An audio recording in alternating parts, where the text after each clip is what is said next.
Alright, so next we can talk about some CEM model variants, because CEM model was proposed many years ago, and it has been dying for many years because the CEM model is very hard to explain its physical meanings and also explain its learning process. Because of this reason, for many years, if we have any research papers on deep learning on CEM models, then the papers are highly likely to be rejected. And until the recent years, because of the surge of GPU and some high-performance computing platforms, as well as deep model architecture surges, then the CEM model gains attention again.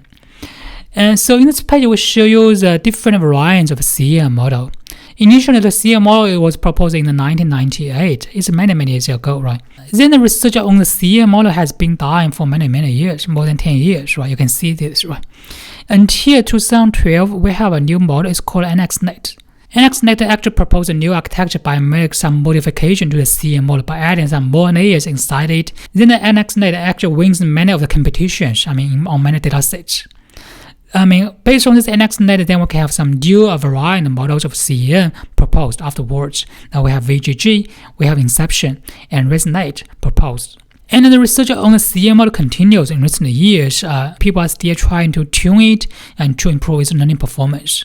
And we can provide you with some high-level ideas about the architecture of a CEM model compared with different variants.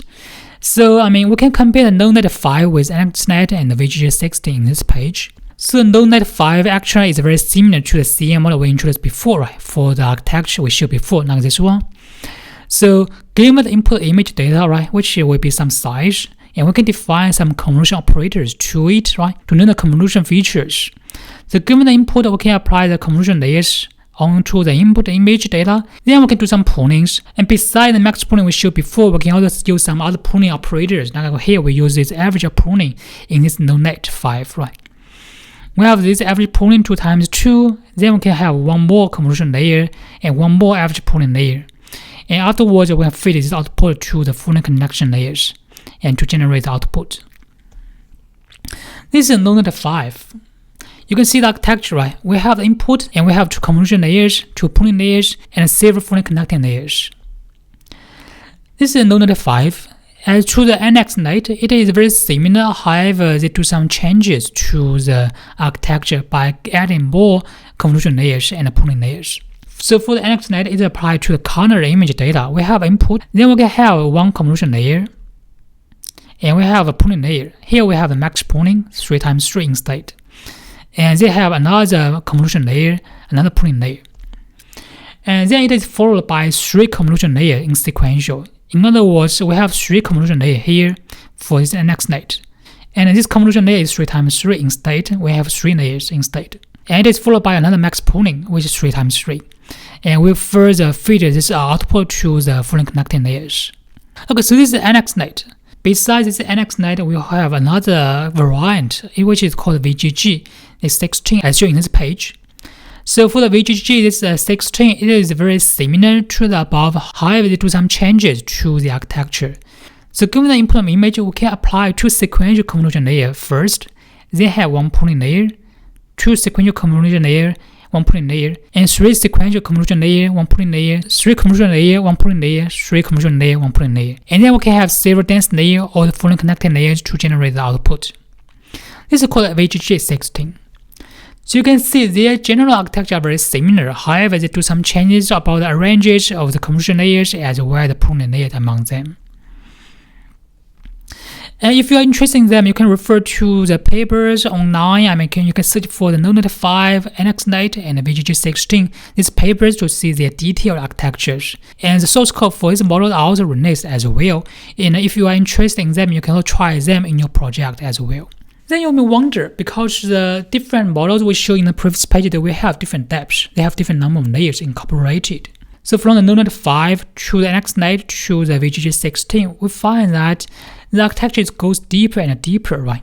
This one only have 2 convolution layers, 2 pruning layers. This one we have 5 convolution layers and 3 pruning layers. This one we have more convolution layers and pruning layers. You may wonder if it is true, the more layers we have, the deeper the model is, the better performance it will achieve. Is it true or not? And we can provide you with some summarization for several well-known CEM model variants, as well as the performance of them on some datasets.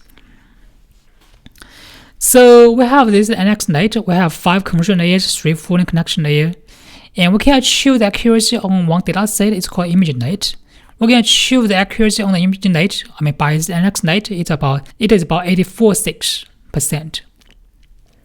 Then we also mentioned the VGG16, right? This one we have 13 conversion layers, 3 full connection layers. Its accuracy on the ImageNet will be about 92.7 instead. And in the same year, we also have the VGG19. Its accuracy will be 92 instead. So we cannot say that we have more layers and it can achieve better performance, right? Because this VGG19 is deeper than the VGG16. In the same year, we also have this GoogleNet. It has 22 layers. Its accuracy will be 93 instead on the ImageNet. And in the following year, we have the ResNet. Its accuracy on the ImageNet will be 96.4 instead. However, this one will have more than 150 layers instead.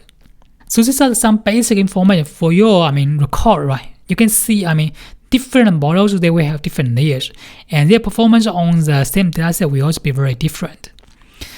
So you may also wonder what is the ResNet and why this one can achieve this high scores on the ImageNet with a very deep architecture, and how it would be possible to construct or to learn this kind of models. Then we can move to the last part for this section on the ResNet for you.